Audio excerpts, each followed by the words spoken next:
Welcome to Lexington, Massachusetts. This is one of the coolest and uniquest properties that we work on, and we're doing something very special today. So come with me, take a little tour. Did you know you can turn a day pond into a night pond by adding aquatic lighting? He's zooming in on my face again. I hate you. And if you start overheating because you're like the black mamba today in muck boots and pants and long sleeve shirt. No, not in the pond. No. Thanks. I am going to catch the tiger. That's where the water's gonna come out of. Sean is just always on the phone. Yeah, it's lovely. I got a cramp. You guys smell that? It's a waterfall. See, even the wildlife bummed out. No one likes when the waterfall gets turned off.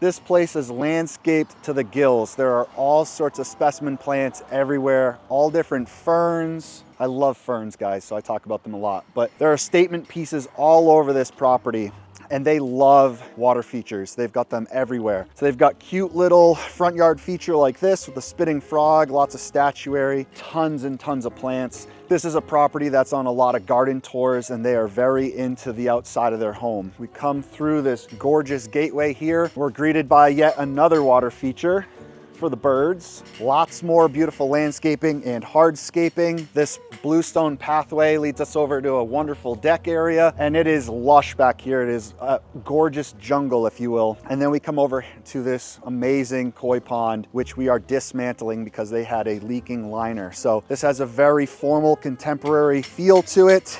It's got external biological filtration. They've been a customer of ours for a very long time, and it's a wonderful, wonderful pond with some beautiful specimen koi in it. And right now we are taking everything apart so we can put in a brand new liner. All these bluestone caps were all around this formal edge, and we have to delicately remove everything, break the glue in the mortar, take it apart. As you can see, we're numbering all the pieces. So when we go to put it back together, everything goes exactly how it should. We got a lot of work cut out for us. You can see these massive natural stepping stones that go across the pond. We've got to take those out by hand. Sixto and all of his muscles over there. Right, Sixto?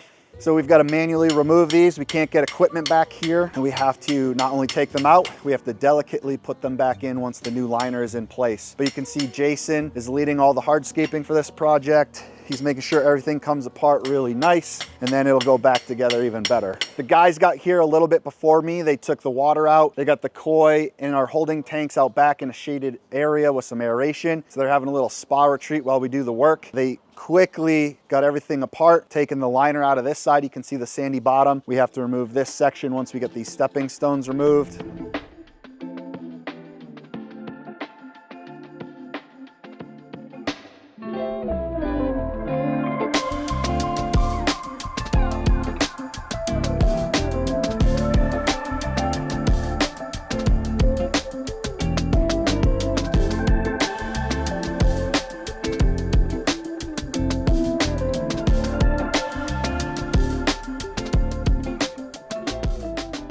All right, guys, so now we're removing these large stepping stones, and we're uncovering some fun stuff as we do that. The cinder blocks that they're sitting on are filled with concrete and rebar, and the stones are mortared together. So it's a little more work to get them apart, but we're getting it done.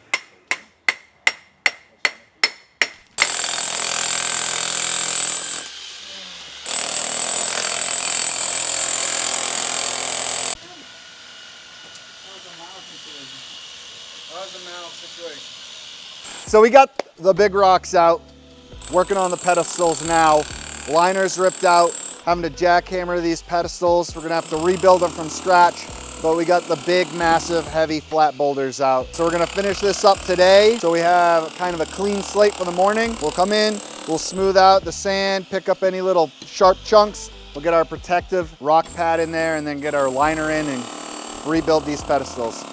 Another wonderful day inside the formal pond. You can see it looks a little different than the last time you viewed it. We've got some thick geotextile fabric in place. This is our rock pad or underliner. This goes underneath the rubber membrane, and it serves a couple purposes. The main intent on this project, we want to create a cushion, a barrier for our liner to protect it, because all of the walls of this feature are made out of concrete block, and we want to protect our liner so we don't get any holes. The whole reason we're here in the first place is this was leaking. So we don't want this new liner and all this work we're doing to leak again in the future. So we're taking extra insurances to prevent that. You can see how thick this fabric is. We've got this little ledge that runs right here. This is actually a footing for a piece of bluestone that will come right up from water level about here. Bluestone's gonna come all the way up to a bluestone coping that will cantilever over. That way, when you look at this from above, it looks like you've got bluestone that'll go all the way to the bottom, but it really is just the surface. And it's gonna end up looking beautiful.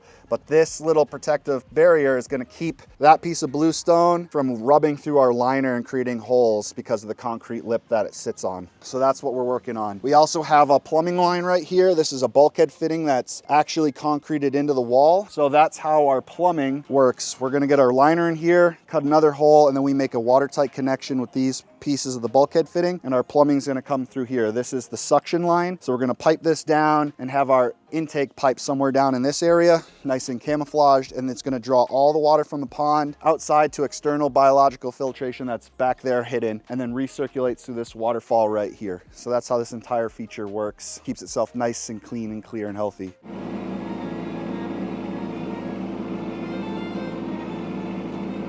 Okay? Yeah.